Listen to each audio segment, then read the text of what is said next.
ہم نے ریڈیو کے اوپر کہ ذوالفقار علی بھٹو صاحب کو پھانسی دے دی گئی ہے، تو وہ بہت انجسٹ تھا، بہت افسوس ہوا اس بات کا. ملک کے لیے، قوم کے لیے بڑا ٹریجک میرے خیال میں یہ. سر ہم بالکل اینڈ پہ چل رہے ہیں. سر ہم نے دیکھا کہ 90s میں 88 کے بعد پھر 90s میں کسی بھی حکومت نے اپنے 5 سالہ دور مکمل نہیں کیا. اب اس میں آپ کس کو زیادہ مورد الزام ٹھہرائیں گے، جو اوپوننٹ پارٹی تھی یا جو حکومت میں پارٹی ہوتی تھی اس کی اقدامات ہی ایسے ہوتے تھے کہ اس کو اس وقت کی فوج یا دیگر عوامل جو ہیں وہ حکومت پوری نہیں کرنے دیتے تھے؟ دیکھیے مجھے زیادہ کہنے کی اس لیے ضرورت نہیں ہے. میرا کام جنرل باجوہ جو چیف آف آرمی اسٹاف رہے ہیں ان سے پہلے، جی انہوں نے آسان کر دیا. انہوں نے اپنے الوداعی خطاب میں جب وہ ریٹائر ہو رہے تھے تو پبلکلی انہوں نے بات کہی تھی کہ ان کی ریکارڈ کا حصہ ہے.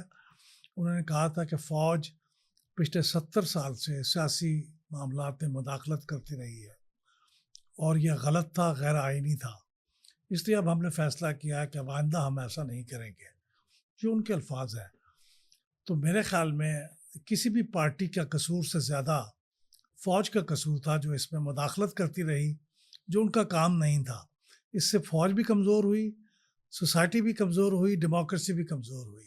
اور پارٹیوں کو تو وہ پھر لالچ دے کے یا دباؤ میں اپنے ساتھ ملاتے تھے، لیکن اصل کام تو نہیں کا ہوتا تھا. لیکن سر فوج کا جو کردار تھا 90 میں، جو آئی ایس آئی نے سیاستدانوں میں پیسے بانٹے اور جو کنفیشن جنرل اسد درانی نے سپریم کورٹ میں بھی ان کا کیا، ایفیڈیوٹ ہے، جو ان کا ایفیڈیوٹ ہے یاسر خان کیس ایئر میں. مارشل عسکر خان کیس میں.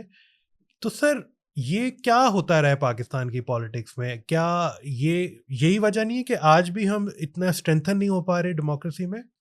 دیکھیے ایک بات تو ہمیں یاد رکھنی چاہیے کہ پاکستان اپنے قیام کے بعد سے اپنی ایگزسٹنس کے خطرے میں دوچار ہے.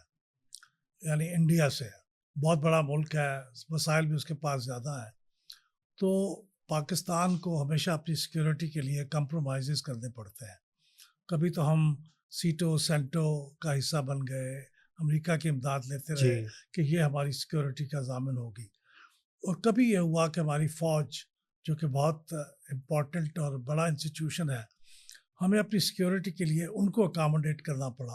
اور انہوں نے بھی یہ محسوس کیا کہ اس ملک کی سیکیورٹی کے لیے ہمارا مداخلت کرنا بہت ضروری ہے سیاست میں. یہ سیاستدان کیا بیچتے ہیں، حالانکہ ان کی سوچ غلط تھی. وہ پیچھے بیٹھ کے بھی یہ کام کر سکتے تھے کہ سیکیورٹی کے لیے کام کرتے اور سیاستدانوں کو اپنا کام کرنے دیتے. لیکن انفارچونیٹلی یہ سیکیورٹی پیراڈائم ایسا تھا جس کی وجہ سے موسٹلی فوج نے یہ کام کیا. لیکن فوج چاہتی تو وہ اس کو چیک کر سکتی تھی اس ٹینڈنسی. سر پاکستان بالکل اینڈ پہ، پاکستان کی پالیٹکس عمران خان کے ذکر کے بغیر مکمل نہیں ہوتی. اگر میں آپ سے یہ سوال کروں کہ یہ جو موجودہ صورتحال میں جو آئینی اور انتظامی تبدیلیاں کی جا رہی ہیں، اس کی وجہ عمران خان ہے، تو آپ اس سے اتفاق کریں گے؟ جی میں اتفاق کروں گا. اس کی وجہ یہ ہے کہ کنفرنٹیشن کا جو ماحول انہوں نے پیدا کر دیا اور کوئی مفاہمت کی کوئی صورتحال پیدا نہیں ہو رہی. اور اپنی گرفتاری سے ذرا پہلے انہوں نے جو فوج کے اندر جانتے ہوئے یا نہ جانتے ہوئے جو ڈویژن پیدا کرنے کی کوشش کی، میرے خیال میں وہ بہت ہی خطرناک بات تھی. اس لیے اب یہ وہی صورتحال ہے کہ اب عمران خان سے مسلم لیگ، پیپلز پارٹی اور اسٹیبلشمنٹ بھی خائف ہوگی، کیونکہ انہوں نے ان سب کو تباہ کرنے کی کوشش کی. اور عمران خان صاحب جو ہیں وہ بھی ایک ان کے وجود کے لیے خطرہ ہے. تو ان کو اپنے وجود کے خطرے کو ٹالنے کے لیے یہ ضروری ہے کہ وہ کوئی ایسے اقدامات کریں جو وہ اب کر رہے ہیں. یہ ضروری نہیں کہ ان کے سپورٹ کی جائے، یا اچھے ہوں یا صحیح ہوں، لیکن اس کی جو وجہ ہے بنیادی طور پہ وہ یہی ہے. ماضی میں بھی ایسے ہی لوگوں کو ہٹایا جاتا رہا ہے، لیکن وہ کوئی راستہ تلاش کر کے فار دی ٹائم بینگ ایک سمجھوتا کر لیتے ہیں. اب نہیں ہوتا. سر آپ بطور سیاسی تجزیہ کار آپ کیا کہیں گے کہ عمران خان اسی نظام کے ذریعے وزیر اعظم بنے اور اسی نظام کے ذریعے باہر نکالے گئے، تو کیا وجہ ہے کہ عمران خان اس نظام کو سمجھ نہیں سکے؟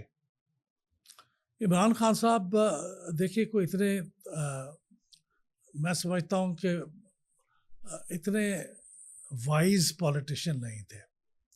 وہ ان کے اندر بہت اچھی کوالٹیز ہیں, بہت کانفیڈنٹ ہیں, دنیا میں جا کے پاکستان کی اچھی نمائندگی کرتے ہیں, نیشنلسٹ ہیں, ان کو شلوار قمیض پہن کے بھی باہر جانے میں کوئی, اردو بولنے میں بھی کوئی مانے نہیں ہے.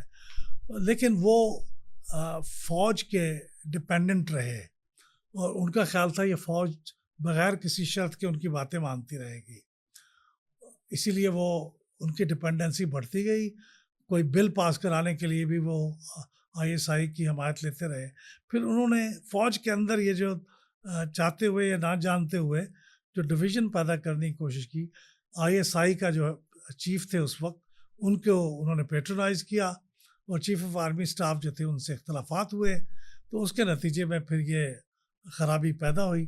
تو وہ کو بہت وائز پولیٹیشین ثابت نہیں ہوئے, ان کی گورننس بھی بہت کمزور تھی, ان کے زمانے میں کام بھی بہت نہیں ہوا, لیکن ان سے محبت ہے لوگوں کو, اتنی بڑی تعداد میں لوگوں کو محبت ہے.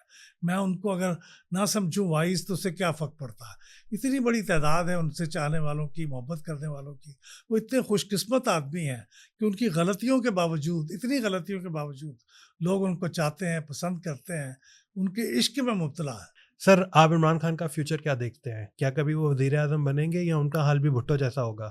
نہیں بن سکتے ہیں, وہ بالکل وزیر اعظم بن سکتے ہیں. تھوڑا سا اپنے ٹیکٹکس میں تبدیلی کریں. اگر نواز شریف صاحب وہ سب کچھ کہنے کے بعد گجرانوالہ کی اسپیچ میں وہ واپس آ سکتے ہیں, ریہیبلیٹیٹ ہو سکتے ہیں, ان کی پارٹی کا فرد, ان کا چھوٹا بھائی وزیر اعظم بن سکتا ہے, تو یہ بھی بن سکتے ہیں. ریکانسلیشن سیاست میں بہت ضرورت ہے. ریکانسلیشن کوئی شرم کی بات نہیں ہے, سمجھوتا کوئی شرم کی بات نہیں ہے. سیاست میں سمجھوتا کرنا ہی سب سے اہم چیز ہوتی ہے, جو کہ نواز شریف کر چکے ہیں اس وقت, اور اس وجہ سے خاموش ہے. نواز شریف صاحب نے کیا یہ خاموشی تو اس وجہ سے کہ اگر وہ بولیں گے تو ان کے بھائی کی حکومت سبورٹ ہوگی, تو اس لیے ان کا خاموش رہنا ہی بہتر ہے تاکہ ان کے بھائی افیکٹو پرائم منسٹر بن سکیں. ان کے مجبوری نہیں ہے, وہ بول سکتے ہیں, لیکن سمجھوتا کرنا ہر سیاستدان کے لیے ضروری ہے. اس کا مطلب یہ نہیں کہ آپ ملک کا مفاد بیچتے ہیں, لیکن کچھ لو اور کچھ دو کے اصول پہ تو عمل کرنا پڑتا ہے, دنیا پوری کرتی ہے. سر, تھینک یو سو مچ احمد صاحب, آپ نے پوڈ کاسٹ کے لیے ٹائم دیا. امید ہے آپ کو احمد صاحب کے ساتھ ڈسکشن پسند آئی ہوگی. Thank you so much.